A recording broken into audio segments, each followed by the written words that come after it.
Shalom peuple de Dieu, je suis le frère Bimersin, amoureux de la parole de Jésus. Et ce matin, ce soir, ça dépend de l'ère que vous êtes. Je suis venu vous présenter la personne qui est très importante pour toi, pour moi et enfin pour tout l'univers.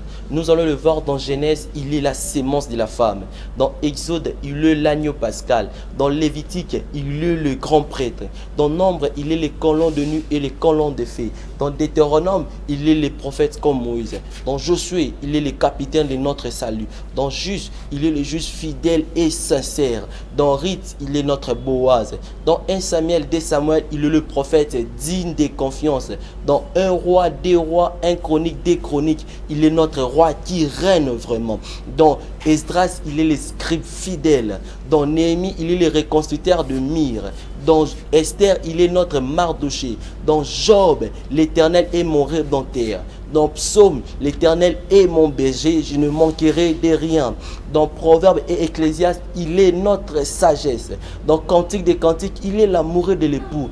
Dans Ésaïe, il est le prince de paix. Dans Jérémie, il est le jeune juste.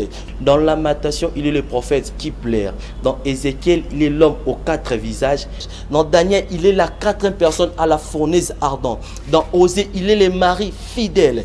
Dans Joël, il est celui qui baptise des Saint-Esprit. Nous allons remarquer encore dans Amos, il est le flamme de feu. Dans Abdias, il est le puissant sauveur. Dans Jonas, il est notre missionnaire. Dans Michée, il est un messager au bon pied.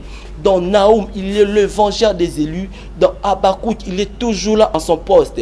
Nous allons remarquer encore dans Sophonie, il est le sauveur. Nous allons, si tu descends un peu, tu vas voir dans Agé, il est la gloire de la 2e maison.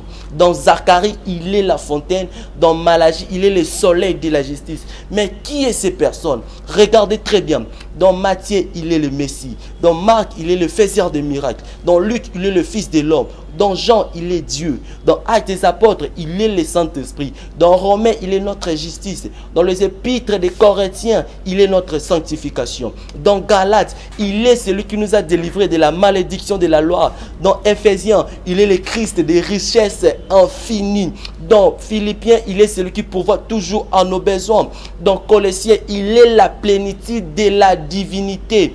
Dans 1 Thessaloniciens, 2 Thessaloniciens, notre roi qui revient bientôt. Dans les épîtres de Timothée, il est là comme étant médiateur entre Dieu et l'homme. Dans Tite, il est le fidèle pasteur. Dans Philémon, il est l'ami proche comme frère. Dans Hébreu, il est le sang de l'alliance éternelle. Dans Jacques, il est le grand médecin. Dans les épîtres de Pierre, il est un bon berger. Dans les épîtres de Jean, il est amour. Et dans Jude, le Seigneur qui vient avec ses 10 000 anges. Et dans Apocalypse, il est le Seigneur, le roi des rois. Qui est cette personne? Et cette personne, c'est Jésus. Je te présente Jésus pour ta vie, car Jésus peut transformer ta vie. Quand Jésus peut changer ta vie, alors reçois Jésus étant comme Seigneur Sauveur. Dis que Dieu vous bénisse. Amen.